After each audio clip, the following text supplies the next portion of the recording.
Nithyanandam.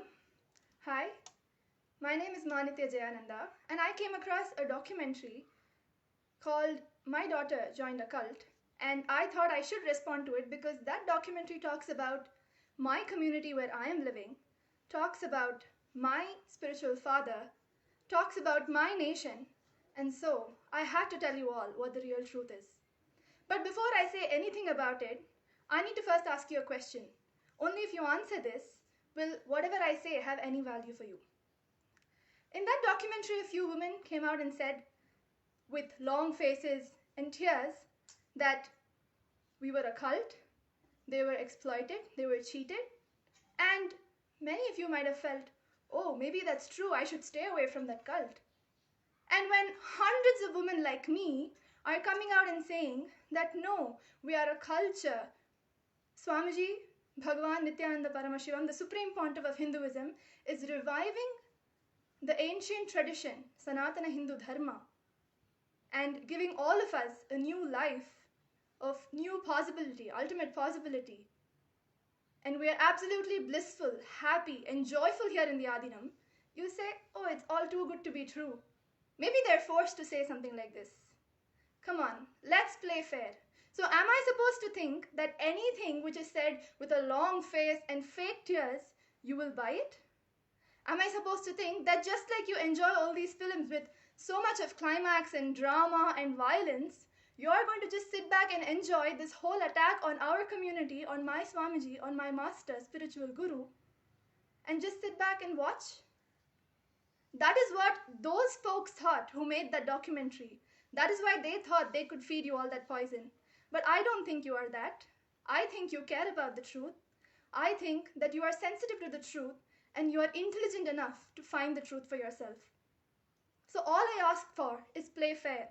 If you think there is any truth in that documentary, believe that there is truth in what I say. If you doubt that I am being forced to say all these things, then doubt them equally. Only then can I say what I really want to say.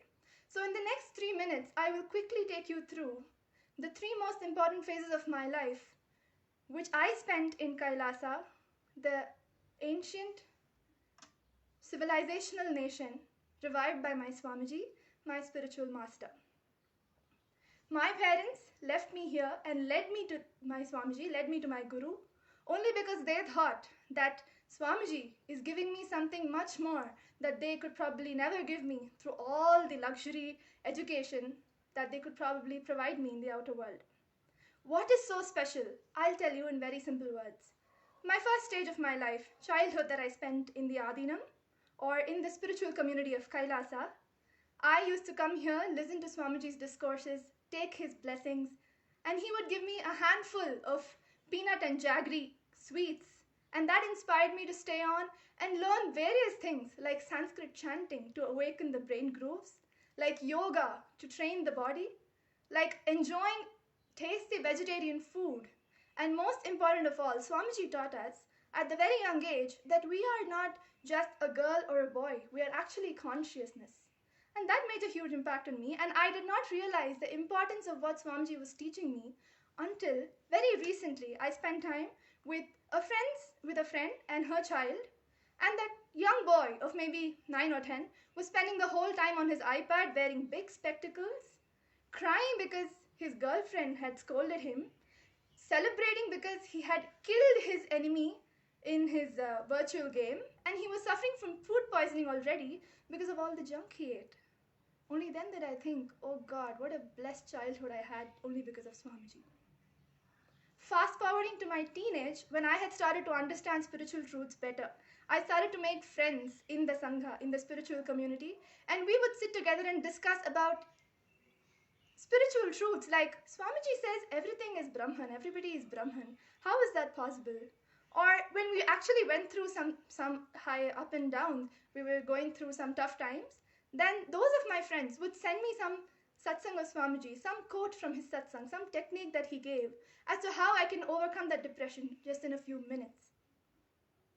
I realized how much for granted I had taken this lifestyle only when I heard that my very close neighbor had suicided just because his girlfriend did not accept him, And my very close classmate in my school took to smoking and drinking because he couldn't handle peer pressure.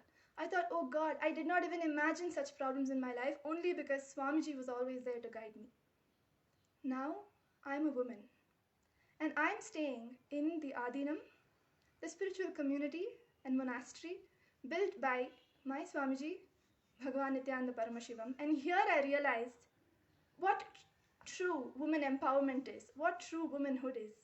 In Hinduism, here in Kailasa, we are not just well treated, just respected.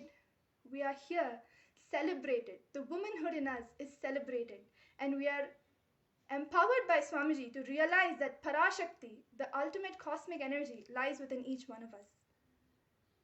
Seeing day by day the kind of problems my fellow classmates, friends are going through in the outer world there, I feel it's a dire need for me to reach out these teachings and this lifestyle that Swamiji is giving us to each and one of you out there. And that is why I'm making this video to tell you, for you to come and discover for yourself what is the truth, what is there for you, what is there for you to benefit from Swamiji's teachings and all that we are having to offer for you from Kailasa. Do not go by just what you hear, by some rumors and attacks that are being constantly made on Swamiji just to persecute him and the whole tradition he is reviving. There's no harm in just going ahead and pressing a few buttons on your cell phone is there. We have all the information put up on our websites, on our social media platforms. I request you to take the effort to know the truth for your own good. Thank you. Nithyanandam.